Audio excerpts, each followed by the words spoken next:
بسم اللہ الرحمن الرحیم اللہم صلی علی سیدنا و مولانا محمد بارک وسلم صلاۃ و سلام علیک یا رسول اللہ صلی اللہ علیہ وسلم۔ عزیزان گرامی، حدیث پاک میں آیا ہے کہ کوئی شخص غسل خانے میں پیشاب نہ کرے، یعنی حدیث پاک میں غسل خانے میں پیشاب کرنے سے منع کیا گیا ہے۔ غسل خانے سے مراد کیا ہے؟ تو اس بارے میں حدیث پاک میں جو لفظ آیا ہے فی مستحمہ، یعنی جہاں پر وہ غسل کر رہا ہے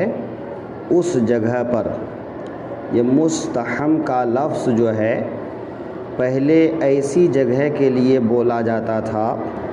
گرم پانی جہاں پر موجود ہو اور وہاں پر غسل کیا جائے، لیکن کثرت استعمال کی وجہ سے اس کو ہر غسل خانے کے لیے بولا جانے لگا ہے۔ تو حدیث پاک کے مطابق غسل خانے میں پیشاب کرنا، پھر اس میں غسل کرنا، پھر وضو کرنا منع ہے، کیونکہ حدیث پاک میں آیا ہے کہ عام طور پر وسوسے اسی کی وجہ سے پیدا ہوتے ہیں، یعنی انسان کے دل میں یہ خیال پیدا ہوتا ہے کہ اس کو پیشاب کے کچھ حصے نہ لگ گئے ہوں جس کی وجہ سے وہ ناپاک نہ ہو گیا ہو، تو یہ وسوسہ بار بار آئے گا کہ کہیں وہ ناپاک تو نہیں ہو گیا، لہٰذا منع کیا گیا کہ غسل خانے میں پیشاب نہ کرے۔ اس کی حاشیہ میں کہا گیا ہے کہ غسل خانے میں چاہے وہ نرم جگہ ہو چاہے وہ سخت جگہ ہو، اس کی کوئی قید نہیں ہے،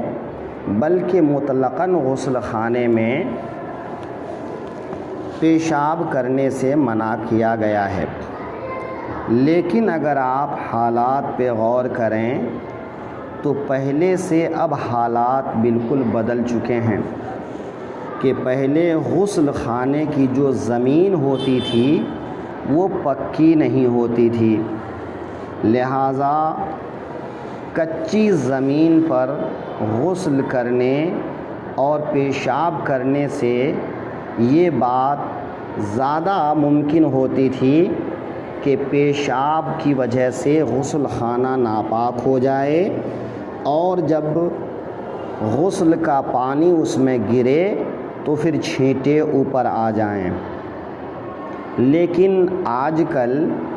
چونکہ عام طور پر غسل خانے کا فرش پکا بنا ہوا ہوتا ہے، سیمنٹ سے یا پتھر سے بنا ہوا ہوتا ہے، اور ایسے حالات میں بھی اگر غسل خانے میں پیشاب کرنے کے بعد غسل خانے میں پانی رکا ہوا رہتا ہے، پورا پانی بہہ کر نہیں نکلتا ہے، پھر ایسی حالت میں اگر غسل کیا جائے تو یہ بات سمجھ میں آتی ہے کہ پیشاب کے چھینٹے اوپر آئیں گے۔ لیکن اگر غسل خانے کا فرش پکا بنا ہوا ہو اور اس میں پانی ٹھہرتا نہ ہو تو اگر غسل سے پہلے اس میں پیشاب کرے اور اس میں اچھی طرح سے پانی بہا دے، پھر اس کے بعد اس میں غسل کرے تو کوئی حرج کی بات نہیں ہے۔ جیسا کہ آج کل ممبئی اور دوسرے شہروں میں چھوٹے چھوٹے مکانات ہیں کہ ان مکانوں میں، ان گھروں میں پاخانہ گھر الگ سے بنا ہوا نہیں ہوتا ہے، ایک موری ہوتی ہے، اسی میں لوگ وقت ضرورت پیشاب بھی کرتے ہیں اور اسی میں غسل بھی کرتے ہیں، کپڑے بھی دھوتے ہیں، برتن بھی دھوتے ہیں۔ تو ایسے حالات میں اس حدیث کی یہی تعویل کرنا مناسب ہے کہ اگر پیشاب کرنے کے بعد پانی بہا دیا جائے اور پانی اچھی طرح سے بہہ کر نکل جائے، پھر اس کے بعد اس میں کپڑے دھویا جائے، برتن دھویا جائے، یا غسل کیا جائے، یا وضو کیا جائے، تو کوئی حرج نہیں ہونا چاہیے۔ اور حدیث پاک میں جو منع ہے، یہ منع تنزیہی کے لیے ہوگا، نہ کہ تحریمی کے لیے، یعنی ایسا کرنا ناپسندیدہ ہوگا، حرام اور ناجائز نہیں ہوگا۔ تاہم اگر آدمی بچے تو زیادہ بہتر ہے، لیکن جہاں مجبوری ہو وہاں غسل خانے میں پیشاب کرنے کے بعد پانی بہا دے، پھر اس کے بعد غسل کرے تو کوئی مضائقہ اور حرج نہیں۔ اب آپ آئیے وہ حدیث ملاحظہ کر لیجئے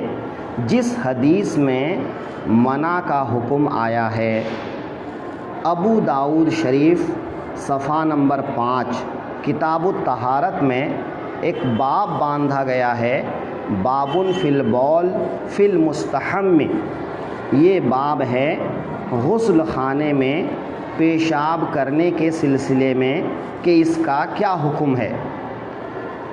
محدث فرماتے ہیں، ہم سے حدیث بیان کیا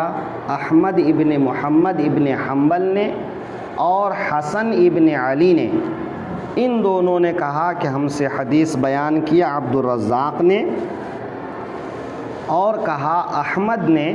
کہ ہم سے حدیث بیان کیا معمر نے، انہوں نے کہا مجھ کو خبر دیا اشعث نے، اور کہا حسن نے، وہ روایت کرتے ہیں اشعث ابن عبداللہ سے،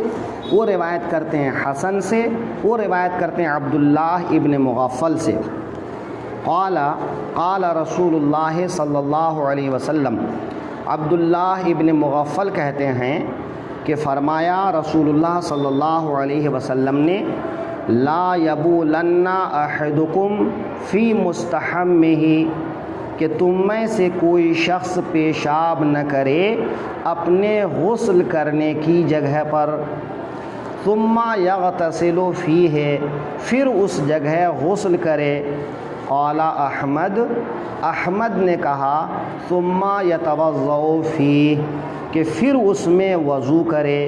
یعنی غسل اور وضو دونوں ہی کرنا ایسی جگہ پر جہاں پیشاب کیا ہو منع ہے۔ حدیث پاک میں اس کی وجہ بتاتے ہیں، فَإِنَّ عَامَّةَ الْوَسْوَاسِ مِنْهُ، تو بے شک عام طور پر وسوسے اسی کی وجہ سے پیدا ہوتے ہیں، لہٰذا ان چند باتوں کو آپ مد نظر رکھیں تو حدیث پاک کا مطلب اچھی طرح سے سمجھ میں آ جائے گا، اور غسل خانے میں پیشاب کرنے سے جو منع کیا گیا ہے اس کا مقصد بھی سمجھ آ جائے گا کہ اگر غسل خانے کی زمین کچی ہو جس میں پانی رکا رہتا ہو، یا پکی زمین ہو مگر اس میں پانی رکا رہتا ہو، تو ایسی جگہ پر پیشاب کرنا منع ہے کہ کہیں پیشاب کے چھینٹے پانی کے ساتھ میں جسم میں پڑ کر جسم ناپاک نہ ہو جائے۔ اور جہاں ایسی حالات نہ ہوں ایسی جگہ پر جو ہے پیشاب کرنے کے بعد پانی بہا دے اور غسل کر لے تو کوئی حرج نہیں ہے۔